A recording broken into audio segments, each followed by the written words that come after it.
தொடர் பேச்சுவார்த்தை நடத்தி அவருடைய கோரிக்கை அனைத்தையும் அரசுடைய கவனத்திற்கு கொண்டு சென்று அனைத்து கோரிக்கைகளும் இந்த மாத இறுதிக்குள் மீண்டும் பழையபடி மாநகராட்சி ஊழியர்களாக அவர்கள் பணியமர்த்தப்படுவார்கள் என்பதை மகிழ்ச்சியோடு தெரிவித்துக் கொள்கிறோம். இந்த பொங்கல் இந்த பணியாளர்களுக்கு, தூய்மை பணியாளர்களுக்கு மகிழ்ச்சியான பொங்கலாக இருக்கும். எப்படி பொங்கலுக்கு முன்னால் வருகின்ற போகியை போல் அந்த போகியில் அல்லவைகளை அகற்றுவதற்காக தீயிட்டு கொளுத்துவோமோ அதை போல் அல்லவைகளை தீக்கிரையாக்கி நல்லவைகளை பொங்கல் உதயசூரியனோடு வரவேற்போம். மகிழ்ச்சி. நன்றி.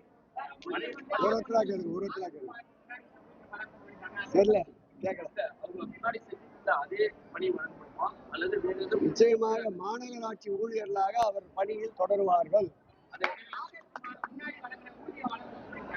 அதை குறித்து அரசு பரிசீலிக்கும். ஏற்கனவே உச்சநீதிமன்ற தீர்ப்பு இருக்கின்றது.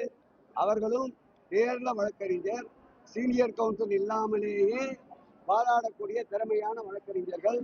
அவர்கள் பால் வைத்திருக்கின்ற அன்பு கொண்டிருக்கின்ற அந்த ஊழியர் நலனுக்காக அவர்களும் இதை விட்டு தரமாட்டார்கள். நாங்களும் இருபுறமும் சட்டத்திற்குட்பட்டு என்னவெல்லாம் உதவி புரிய முடியுமோ அனைத்து உதவிகளையும் செய்வோம். அது நீதிமன்றத்தில் ஏற்கனவே வழக்கு நிலுவையில் உள்ளது. நீதிமன்ற இறுதி தீர்ப்பிற்கு பிறகு நீதிமன்றம் என்ன வழிகாட்டுகிறதோ அதை நடைமுறைப்படுத்த முயற்சிப்போம்.